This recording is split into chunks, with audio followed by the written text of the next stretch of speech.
인생의 어느 지점에서 우리는 예고 없이 멈춤 신호를 받게 됩니다.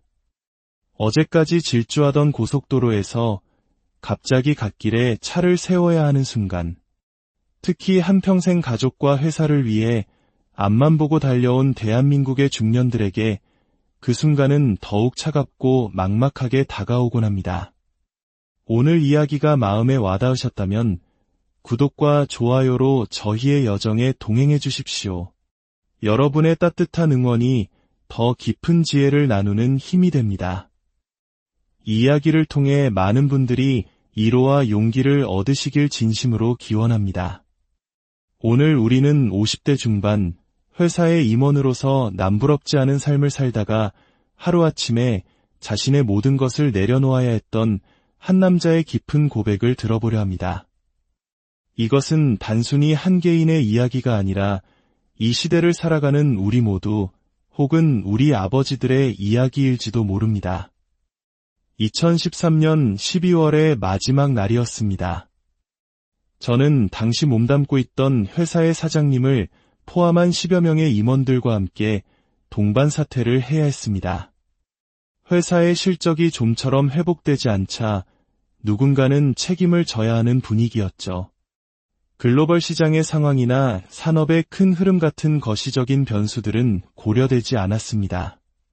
당장 눈앞의 숫자가 좋지 않다는 것, 그것이 전부였습니다.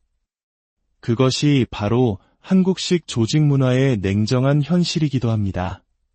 새로운 리더십에게 길을 터주어 회사가 다시 일어설 수 있도록 하는 것, 그것이 남아있는 자들을 위한 마지막 책임이라고들 했습니다.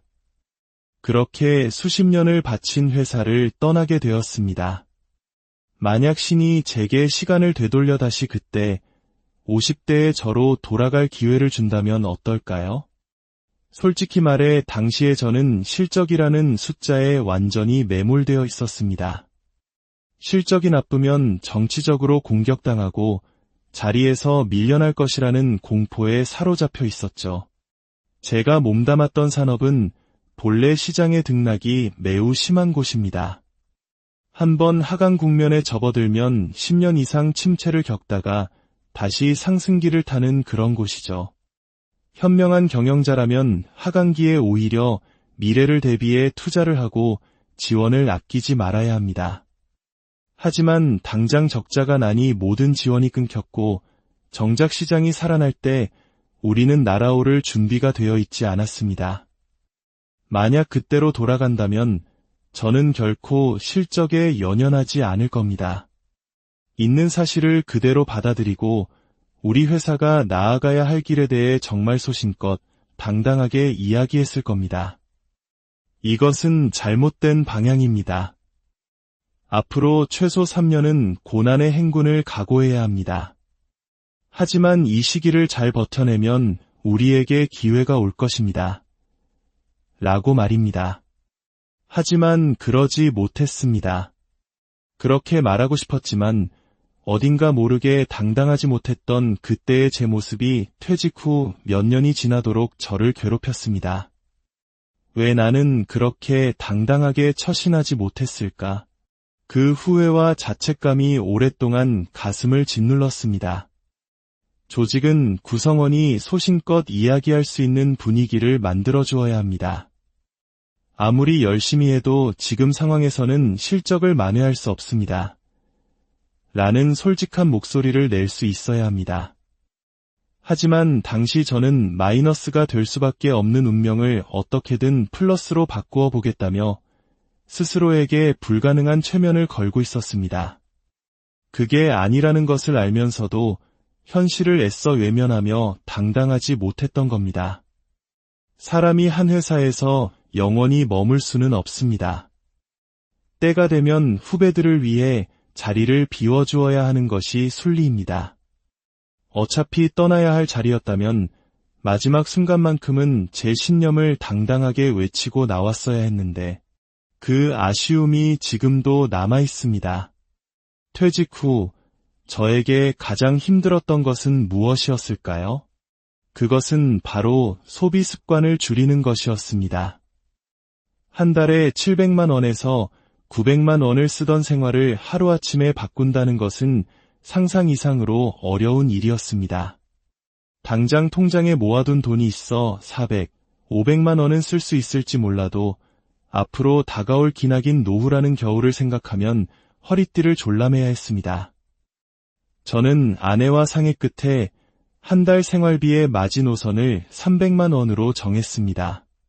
그리고 최대한 빨리 그 수준으로 생활을 낮춰야만 했습니다. 그래야 남은 돈으로 혹독한 겨울을 대비할 수 있으니까요. 하지만 마음처럼 쉽지 않았습니다. 머리로는 이해하지만 몸과 마음이 따라주지 않았습니다. 차를 없앤다고? 말도 안 돼. 내가 이러려고 평생을 바쳐 일했나 하는 생각이 불쑥불쑥 올라왔습니다.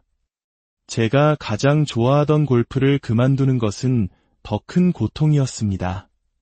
당시 저는 핸디캡 제로를 유지할 정도로 골프에 진심이었습니다.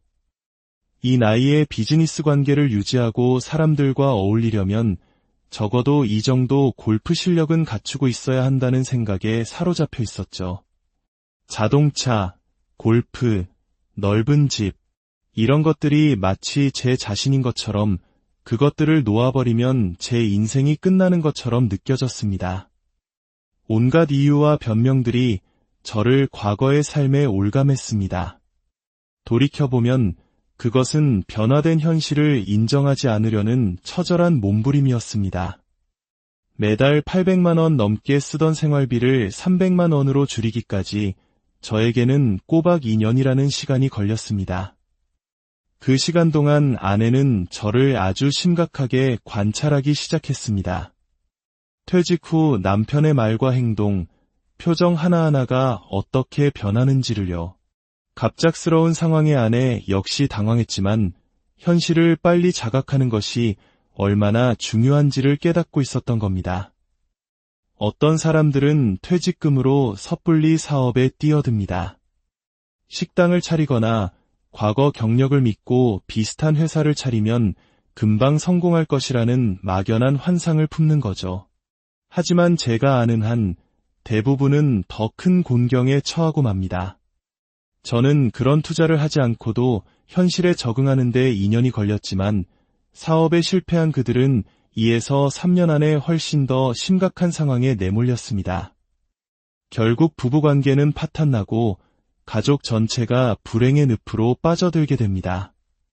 가장 힘든 것은 자식들입니다. 부모가 경제적으로 안정되고 즐겁게 사는 모습을 보여주어야 자식들도 마음 편히 자신의 삶을 살아갈 수 있는데 부모의 불화와 경제적 어려움은 고스란히 자식들의 불안과 고통으로 이어집니다.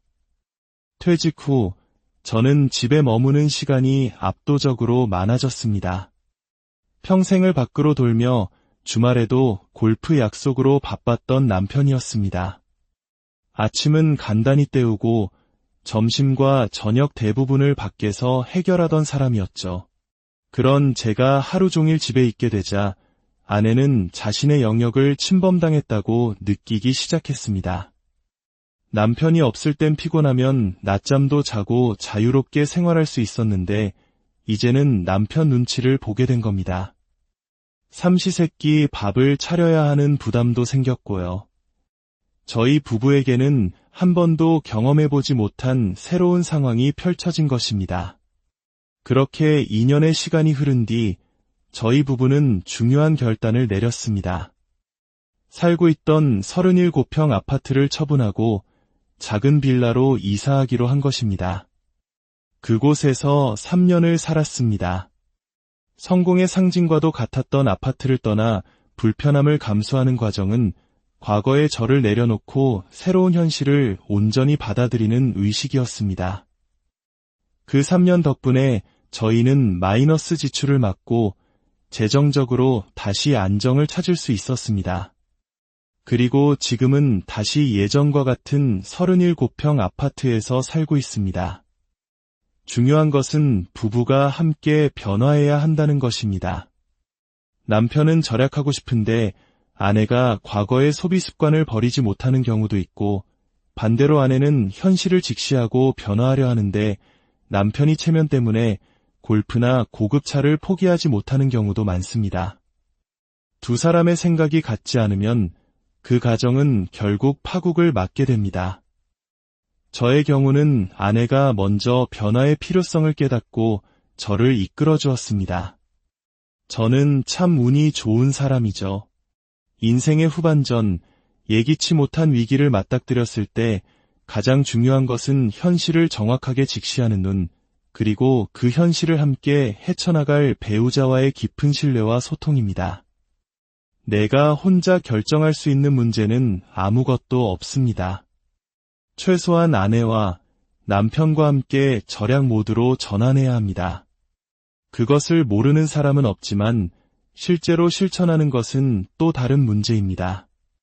그래도 내가 골프는 쳐야 하지 않겠나 라는 남편의 마지막 자존심이, 그래도 이 가방은 포기 못해 라는 아내의 작은 욕심이 어쩌면 가정을 더 큰 불행으로 이끌 수 있다는 사실을 기억해야 합니다. 오늘 우리는 한 남자의 퇴직 이야기를 통해 인생의 중요한 전환점을 어떻게 맞이해야 하는지에 대한 깊은 지혜를 얻었습니다. 그것은 과거의 영광을 내려놓는 용기, 변화된 현실을 받아들이는 겸손함, 그리고 가장 가까운 사람과 함께 손잡고 걷는 따뜻함,